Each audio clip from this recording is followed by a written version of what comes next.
District of Conservation is sponsored by CFACT. To learn more about our sponsor, head over to cfact.org. Thank you so much for listening. Welcome to District of Conservation. I'm your host, Gabriella Hoffman. This podcast offers a sober examination into all things hunting, fishing, shooting sports, energy, environment, and the public policy surrounding it. And this podcast also specializes in original interviews that you won't hear elsewhere. Here's what I have for you today. Happy Monday. Welcome to another installment of District of Conservation. I'm your host, Gabriella Hoffman.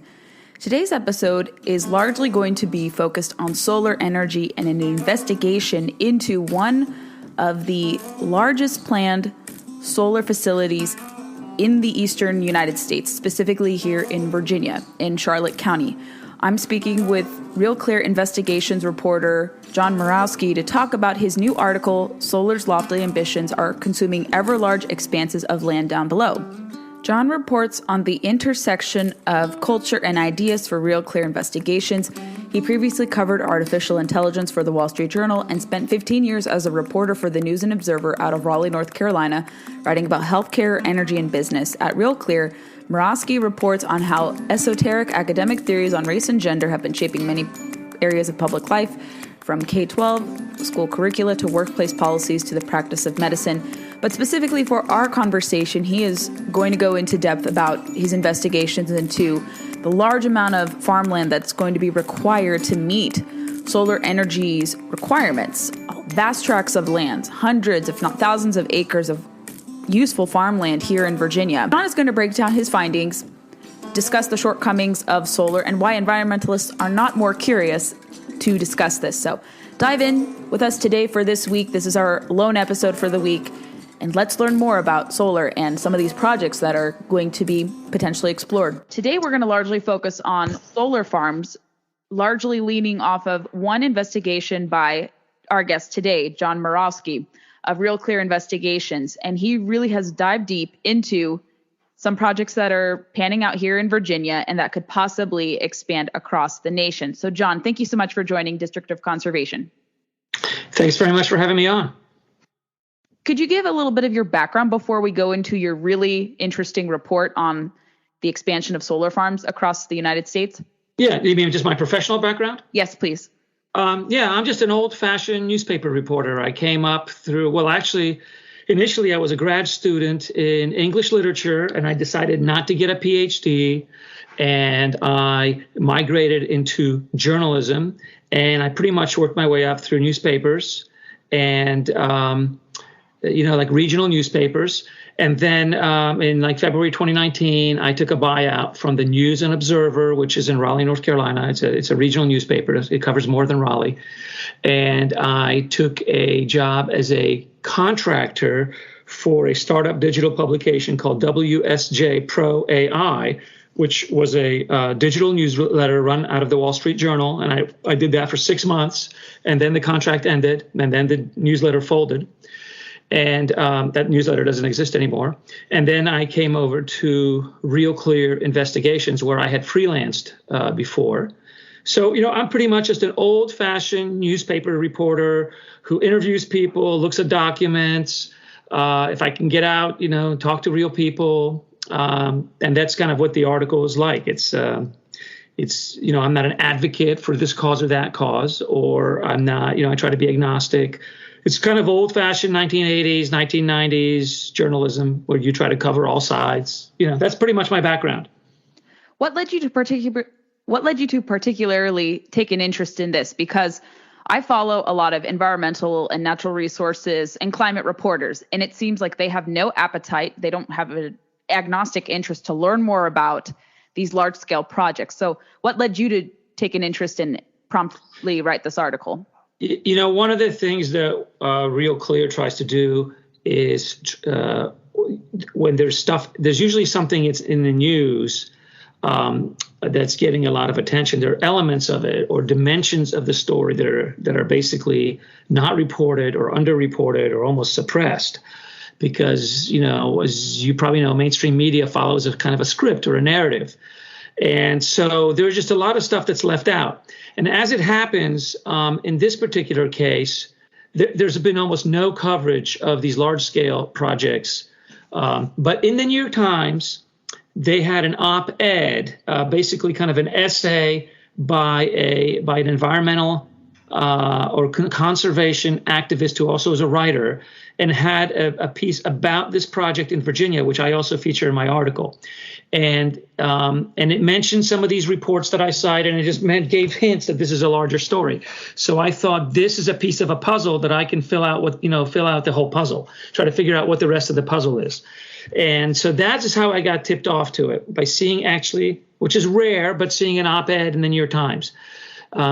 It ran as an op-ed. It was almost like a magazine article. It was fairly interesting, and it revealed some of the information that I have here. But I thought there's more to this, and I want to dive in deeper and see the whole. What's the rest of this picture? What's the rest of the puzzle? So that was really my tip off to it. And then I do a Google search. I try to find other articles, and you'll typically find articles in local papers. Tiny little local papers or very regional papers writing shorter articles about a project that's approved or a project that's not approved, or people coming to a public meeting and objecting, but they don't put it in any broad context. So you have to piece it all together. It's like little fragments of information that you have to collect and try to piece together into a whole. The article's entitled "Solar's Lofty Ambitions Are Consuming Ever Larger Expanses of Land Down Below." And you chiefly focus on Charlotte County, Virginia, which is just due south of Farmville, Virginia. So that's about from Northern Virginia, 3.5 hours. Yeah. Very rural area. What was your discovery when exploring this project? And the project that you focus in particular is slated to be the largest solar field or largest solar power facility east of the Mississippi, the prospective 800 megawatt Randolph Solar Project. But why did you take a particular interest in this one and kind of the implications that could stem from this, because it's the largest proposed one? What led you to do that? One is, what I'm looking for is something that is that's an example that illustrates a trend. And so this one would be the largest solar farm east of the Mississippi. And of course, there'll probably be a larger one eventually. But at this point, this one is slated to be the largest solar farm east of the Mississippi. And Charlotte County is developing lots of other solar farms, and there are other solar farms being developed in adjoining counties. And so Virginia, this area right here, this kind of rural area with available land, is seeing a lot of this development, and this solar farm is sort of illustrative of that development. So I thought this was a good example. And because it's relatively nearby, and I'm in North Carolina, I thought I could also give an example of what's happening in North Carolina as a kind of a contrast. So North Carolina was the first state in the United States, in the Southeast, to introduce what is called the Renewable Energy Portfolio Standard, which requires electric utilities to get some of their electricity from what was then called green energy, meaning solar or wind. And also actually basically methane gas is created by waste, some kind of waste, either landfill waste or swine waste or other kinds of waste. So North Carolina was the first state to require utilities to use these renewable resources to create electricity. But Virginia leapfrogged North Carolina in the sense that in 2020, Virginia passed a law that basically set a net zero carbon emissions standard for their utility power grid. And North Carolina, that was I believe in April of 2020, and in North Carolina passed a similar law in October of 2021. So it's about a year and a half behind. So North Carolina is a year and a half behind Virginia. So I can say, here's what's happening in Virginia. North Carolina is sort of in the pipeline, but about a year and a half behind. And here's where what North Carolina looks like in comparison. So North Carolina is just the state utilities regulators, the North Carolina Utilities Commission, is going through the process of taking this law and adopting details for the law, basically like regulatory details for the law. And the Utilities Commission has to approve a final version by December 31st. So that's basically just a few weeks away.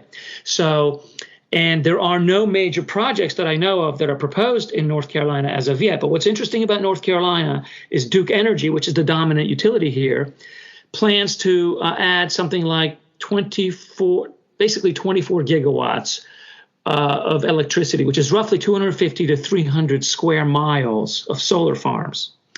And Duke has about 50 or 60 square miles of solar farms right now. So this would be 5 to 6 times as much. And they have a map that I found that they've created a map where they're going to put all this. And it's all around kind of the eastern Carolinas, eastern North Carolina and South Carolina. And that's where all the flat land is. That's where the cheapest land is. That's where the least developed land is. And that's where you get, the best. Like once you get into the central part of the state, you have a lot of development and commercial and residential development when the land becomes more expensive. And then when you get into western North Carolina, you get into the mountains. And so it's hard to put solar farms into mountains because you can't have, if you have inclines that are too steep, which you have in the mountains, when the sun sets, it basically, there's actually blocks the sunshine. So North Carolina being, there's only a section of the state where you can really build solar farms on this scale, where you're talking about very large solar farms. And what I also found is that the Nature Conservancy, which supports solar development, put out a map showing they have 3 colors on this map: red, yellow, and green. And red is the least desirable for solar development because it has the greatest amount of biodiversity. And it so happens that the red sections of the Nature Conservancy map pretty much overlap with the sections that Duke Energy created where they plan to put the solar farms.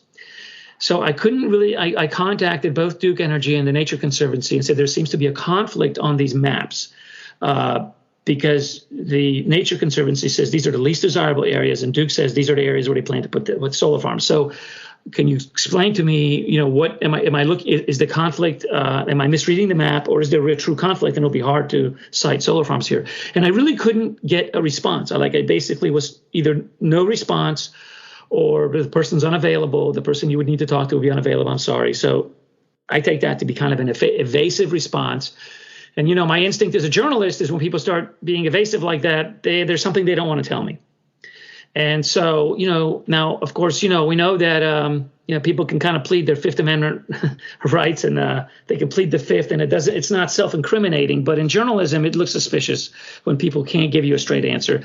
And so these questions will have to be answered at some point. If they can't answer them to me, at some point, it'll come to a head and there will have to be an answer because either you will be able to build the solar farms there or you will not. Now, probably you will be able to build some solar farms in those areas, but there'll be, a lot of areas that are sensitive. And so that this question will be, it will have to come to a head at some point. And I don't know when it'll be, but it's going to be in the next year or two that they'll have to start resolving these issues as they start proposing solar farms.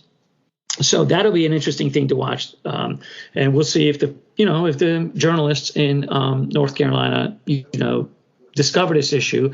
But if there are huge protests, if there are lawsuits, if there's a lot of noise and attention, eventually it's going to be hard to ignore. The other thing I should mention is these solar projects are all handled pretty much around the country at the very local level. So these are local planning and zoning boards and local county commissions that issue permits for these solar farms. And so they tend to end up in local courts with local opposition and local support. And that's one reason I think that they don't make the news, because we don't have a lot of journalism out there anymore. Newspapers are, the media landscape it's not the same as it was 10, 15 years ago, where you had a vibrant sort of functioning press.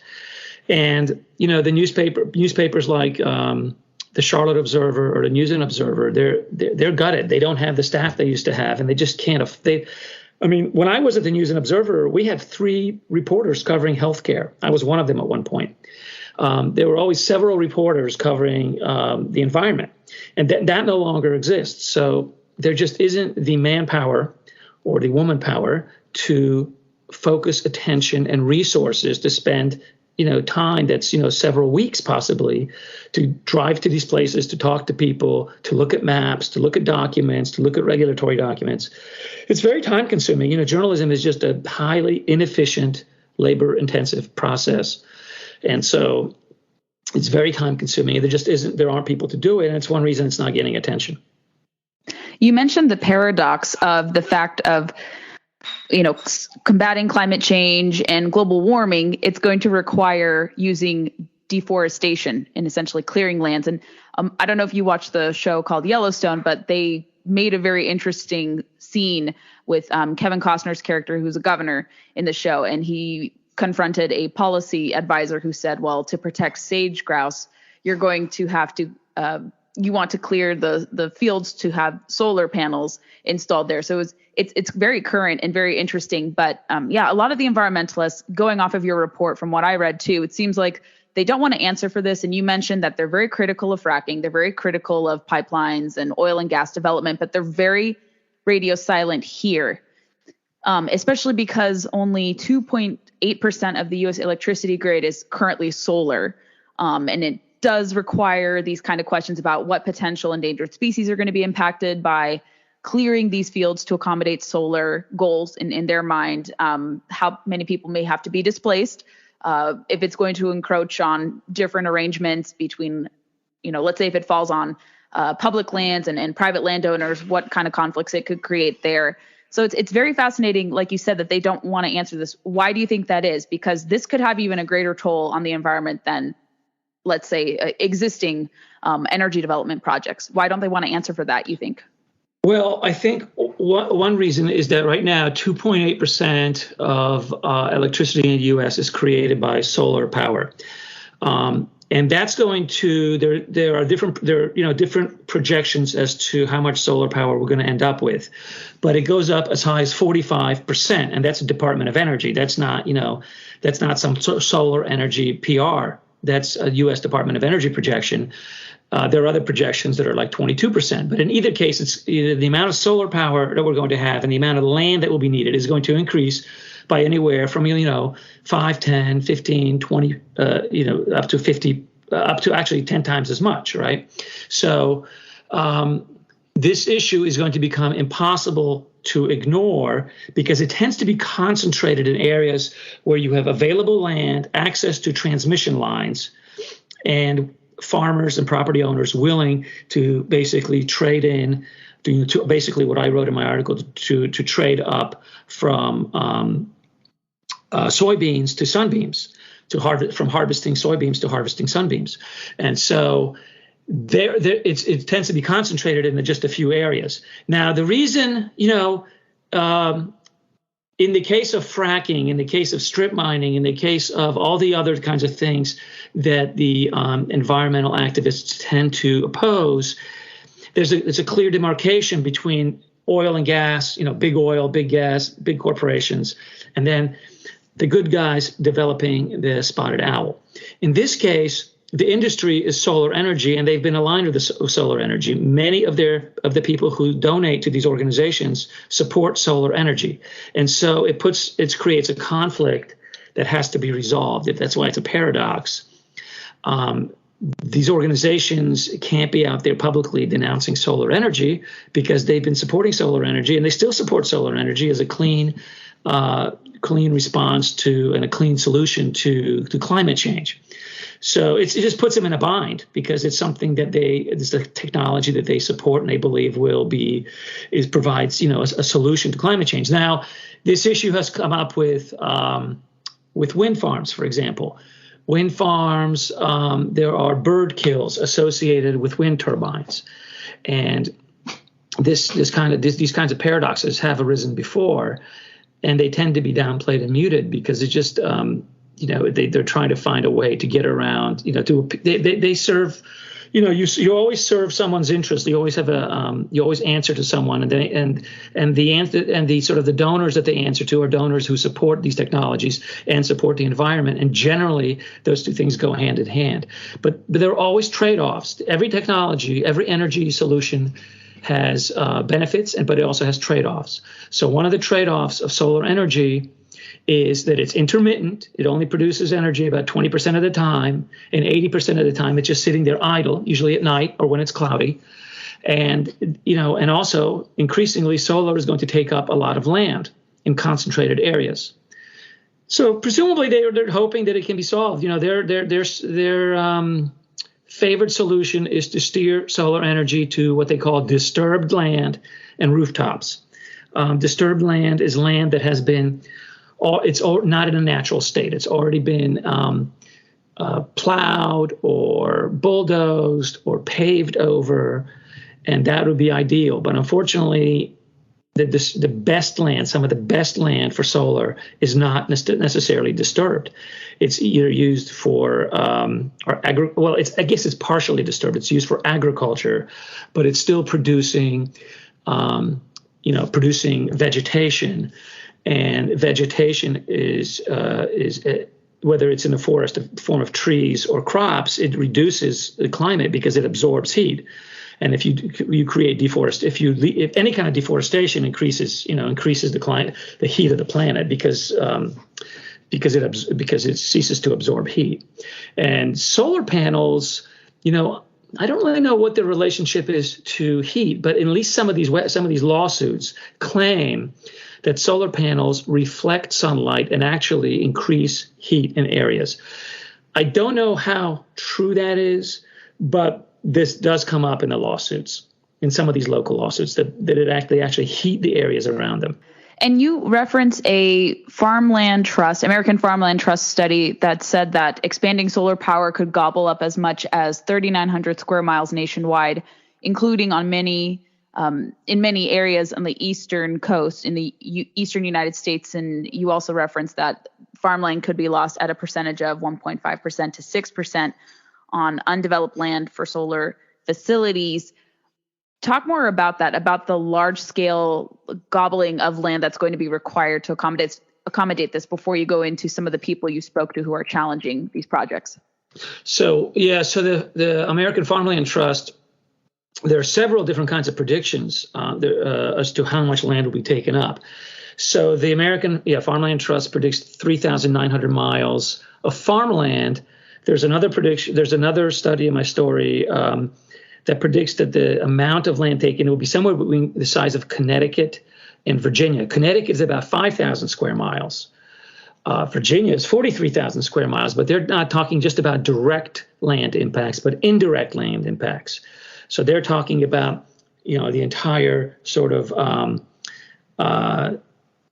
area where the solar farm exists, all the roads, the transmission lines. They're counting. They're looking at the largest possible impact. Now, I should say that the solar advocates, claim that they can, that some of the solar farms are you can grow, for example, pollinate. You can grow pollinator plants. You can foster kind of a pollinator environment. So you can grow things like little bushes and things that flower, and you get a lot of bees that'll come out and take the pollen and, for honey. So they also try to create these. They try to have there's a lot of there's growth around the solar farms, typically at grasses, and they let sheep in there to graze.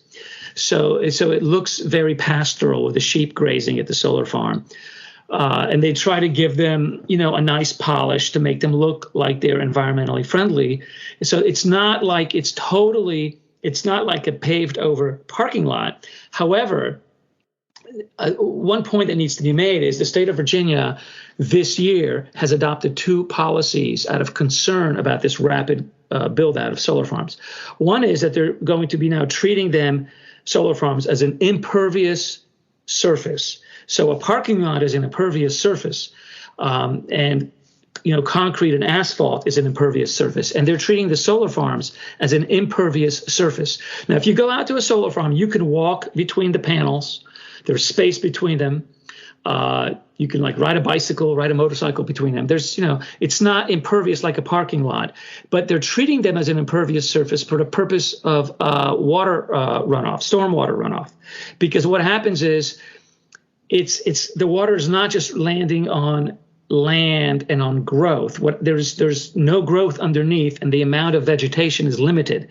And the effect is that there's a lot of stormwater runoff, and it's similar to an impervious surface. So they start treating them as an impervious surface, which means you have to build collection ponds and catchment areas, and that's one effect that they have that they're concerned about. So. So that's one of the effects of having, large-scale solar farms. They used to be these solar farms. We should talk about the scale. 5-10 years ago, a 1 megawatt solar farm was a big deal. I mean, that used to make the news. And then they went up to 5 megawatts. And that was a 5 megawatt solar farm was, the governor would show up with a big pair of scissors and they would cut a ribbon and they'd have all these people out in suits and ties. That's what a big deal it was.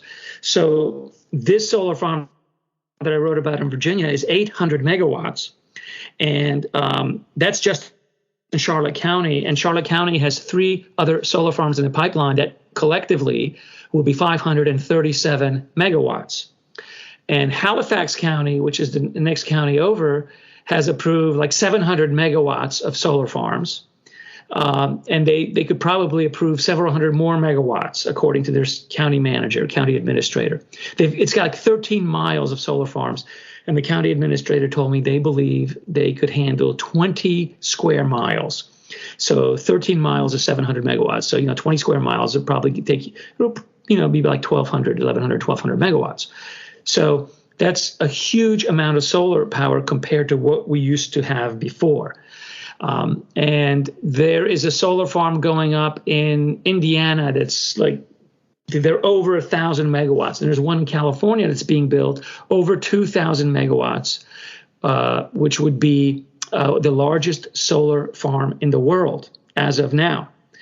So this is the scale we're talking about. The issues that arise in California, they're built on deserts. And so deserts are, a desert is basically exposed desert land. So just covering up the desert by itself, just the covering up of the desert itself begins to create issues because the desert essentially just absorbs a lot of sunlight. There's not a lot of plant growth or vegetation out there. So that creates different kinds of issues. But the one that they're building on in California, it's all disturbed land that actually is depleted land. It actually has lost its viability, its bioviability. You can't really grow anything on it because it's been depleted by overgrowth. Or I should say over farming. So they found land there that is the kind of land that the environmental groups like, which has no other use. So that's an example where they were able to find a solution. But the question is, how much of that land is available? Some of these solar farms will have to compete for land that is also viable for either biodiversity or for agriculture or forestation or basically tree farming. They're usually not cutting down pristine forests. So when they cut down trees, it's usually tree farms that they cut down. Could you talk about the financial incentives that these salespeople from the solar industry offer? Sometimes they almost breach extortion levels and kind of are very they're very convincing in their arguments, and then they're very angry when you start to question how much you're spending. When you learn that the upfront costs are not as inexpensive as advertised. So could you explain kind of the way that they entice these farmers and landowners into getting into these arrangements and what those type of enticements look like? Well, they offer, so the value of your farmland is, based on the value of your crops. And what they offer, they pay the farmers and property owners a lot more for hosting solar farms than they would get for leasing their land. Let's say a farmer wants to lease. You own property, you would lease the land. I mean, you could farm it yourself, but you would typically lease the land to somebody who would come on your land and grow a crop and would pay you for the use of the land, and then they would sell the crop and make a profit. And so let me just look what I said. I believe it was, let me just check my article for the numbers so I don't misquote. But yeah, so I talked to someone who was a large landowner in Charlotte County, and he said he could lease the land for $35 to $40 an acre to a farmer who would grow soybeans, and he could lease it for up to $100 an acre to a farmer growing corn. And I saw an article about the project in Indiana where it's about $200 to grow corn.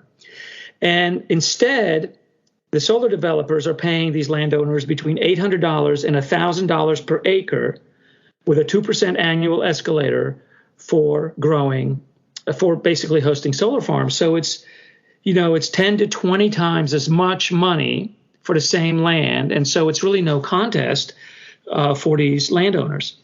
Apparently, some of the landowners turned down these offers, but in most cases, I think they would be happy to have the offer. They see it as a property right to use their property as they see fit, as long as no one is harmed. And they believe that there is no harm there. They believe largely what's happening there is jealousy and envy. And people who don't get into the contract then turn against them out of envy. So that's how they see what's happening there. But it does cause some, conflicts and bitterness in these communities. For the county itself, so I talked to the county administrator in Charlotte County, Daniel Witt, and he said the Randolph Solar Project, which is the 800 megawatt project, will generate $310 million over 35 years in various forms of revenue. So it's property taxes, revenue sharing agreements, and things like that. And this is a huge amount of money for them, more than they would ever see from just from regular farming. So for them, it's very attractive too. And, I'm not sure I would call it extortion. I mean, it's just a competition for funds, and it's an economic competition where the solar farms just win hands down, because they offer so much more money to these property owners, and they bring in so much more money for the counties. So, but it does change the character of these small counties when you have when we talk about the available land, like Duke Energy, said that they will take up less than 1.5% of the prime farmland, but they will also, of an entire state. But in a particular county, it might end up, it's going to be a much larger percentage in a small county, right? In some counties, it'll be 0%, right? Like Fairfax County, which is a highly urbanized county outside of Washington, D.C., there's not going to be large solar farms. So you could pretty much say it's going to be 0%. But Charlotte County, Halifax County, places like that, the percentage will be much higher than the 1.5% because it'll be concentrated there. I don't know how high it'll be, but it's going to be high enough that people notice, and it causes some concern, at least from some people. So that's how it looks. So they just offer a lot more money than you can get from conventional farming. What I should have mentioned in terms of extortion, I'll clarify for listeners there. Yeah. So there have been, I've seen and read different reports in terms of how they kind of behave like vultures, and they come in when certain individuals get into these, let's say, contracts with, let's say, solar power for, I think it's placing it largely on your roof. I haven't seen it yet, maybe on the land development side when you're placing it on farmland. But anytime people have kind of gotten buyer's remorse from investing in solar, a lot of the salespeople come at them and threaten them and can't get them out of the arrangement. And they've had to go to local news stations to essentially get them out of the contract and paying all these ridiculous fees. Have you ever seen that kind of behavior kind of emanate in your reporting on solar? Because I know like I said, for rooftop solar installations, there have been various reports in Arizona and other states where people want to get out of the contract because it's too expensive for maintenance. It's not as energy cost of saving, or not as cost savings for energy as it was touted to be. But have you observed that behavior with this type of solar development at all? I have not observed what you're describing for these rural and agricultural projects. But nevertheless, these utilities and solar companies are basically accused of muscling their way into these areas and using their huge corporate heft and influence to outmaneuver, small landowners who aren't sophisticated, because you really need to have a lawyer to help you understand these contracts. So these kinds of accusations do arise. I don't know. I don't know how valid, how valid they are, but they do arise because the situation becomes tense. So the particular example with in Virginia with Dominion Energy is there was a solar developer, Sol UNESCO, that developed the Randolph Solar Project. And then Sol UNESCO sold it to Duke Energy for an undisclosed price. And so Sol UNESCO basically put under option something like over 20,000 acres of land, but it's only going to develop a small portion of that land. They're not going to develop all 20,000 acres. They're only going to develop a portion of that. But they needed to have the option to assemble the solar farm. And so what they did is, for those landowners who will not be part of the project, they have created a $3 million fund, and they will distribute that $3 million to the landowners who will not be part of the project. Now, I talked to a person there who is opposed to the solar farms, and he sees that $3 million as a kind of basically hush money, corporate hush money being paid to the landowners who won't be part of the project so that they don't turn against it. Now, I don't know how accurate that is, but I'm just offering that as an example of the kinds of suspicion. That's a level of suspicion that you see when these projects come in. It doesn't mean that I don't want to just imply that the accusation is true just because someone's making it. But what is true is that people do start making accusations like that. And because they become just highly suspicious of these very large companies. These are small rural areas where, generally there's a certain distrust of very sophisticated outsiders coming in with teams of lawyers, teams of accountants, and teams of engineers that creates, kind of a power imbalance and a certain level of suspicion. So they try, the utilities hold town hall meetings, and the solar developers will hold town hall meetings, and they will hire local people to represent them. So, for example, they have a local person there who is who basically signed the land deals of the landowner, someone they knew. It was a local person. It wasn't someone coming in from New York City, with suspenders and flashy neckties and $800 shoes. They hired a local person to talk to the local landowners to sign the land deals so that it was, so people felt more comfortable doing it. But nevertheless, even with that, there's still this level of distrust and suspicion because the scale of the project is so large, and it changes the character of the land, especially for the people who are living right next to it. It's there's where you get the highest level of tension, is the people who live right next door to it. So they are the ones who are, they see their neighbors who are profiting from these projects. They themselves are not profiting, but they have to suffer all the consequences. We should talk about what the consequences would be. Solar project is a passive technology, right? So there are really no people on site when it runs. They might send a drone out there to make sure that, that there aren't trees down. They might send a truck out there once in a while, but it's not like there are people working the site all, during the day. There'll be 10 people assigned to that site, 10 full-time employees, but a lot of them are going to be working at a remote facility looking at a screen. So I just want to talk about just sort of the consequences are largely from the construction. So it's going to take an estimated 5 years to build the Randolph Solar Project. It'll have up to 350 workers on site at peak production, and they will receive up to 90 vehicle deliveries a day at peak production. And there's 13 existing access points to that site, and they have to add over 40 more access points to accommodate trucks and other vehicles. So it'll be a huge amount of truck traffic and a huge amount of people in there working for over 5 years. And then at the end of that, it'll produce 10 jobs, and it's a passive energy project, and there's revenue flowing to the landowners who are inside that little gated community or that walled garden where all of that's taking place.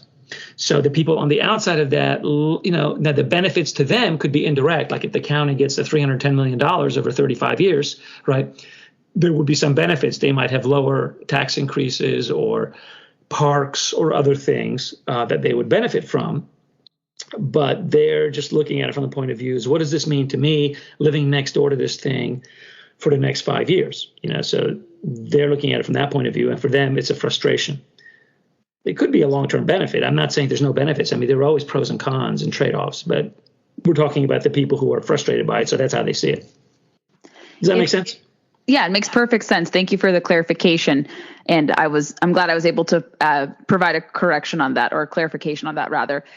No, you've been phenomenal explaining this, John. And I think you've probably maybe awakened some curiosity in some of my listeners. Maybe they see that some of these projects are coming to their neighborhoods. They have questions about kind of the entanglements, the amount of land that's going to be required.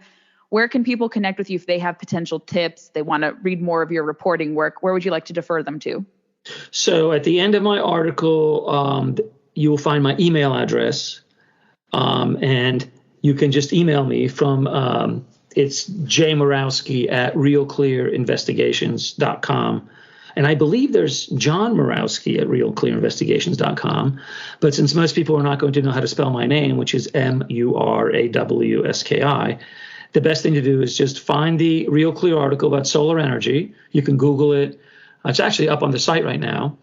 And then when you scroll to the bottom of the article, you'll see my name. I'll include it in the show notes so everyone can click and follow and send tips your way. Thank you so much for coming on, John. I really appreciate it. I think this is going to be an interesting story to follow because of just the Biden administration's push to include this as part of their electricity generation and the transition to net zero and this kind of unsustainability that comes with it and the questions, the economics, the environmental concerns. So we really appreciate you coming on and explaining this. And I think people will be interested in the topic, whether or not they support solar, big scale, small scale there. So thank you so much for coming on and sharing your report with us. Yeah, thanks so much for having me on. I really appreciate it. Thanks for listening to District of Conservation. I hope you enjoyed today's episode. If you haven't already, make sure you find us on your preferred podcast player. We largely circulate on Apple, Spotify, and countless others, but those are our two big podcast platforms we want to push. Make sure you're subscribed there, especially on Apple. If you like the podcast a lot, go leave us some reviews. We'd be more than grateful to get some 5-star reviews from you guys. Moreover, we are on Facebook, Instagram, and Twitter, and a little bit on YouTube. We don't populate there, but connect with us on social media. Find me personally on social media with blue check marks. Super easy to find, and I would love to hear your feedback and know who you'd like to see on the podcast. Thanks for listening to District of Conservation. Stay tuned for the next episode.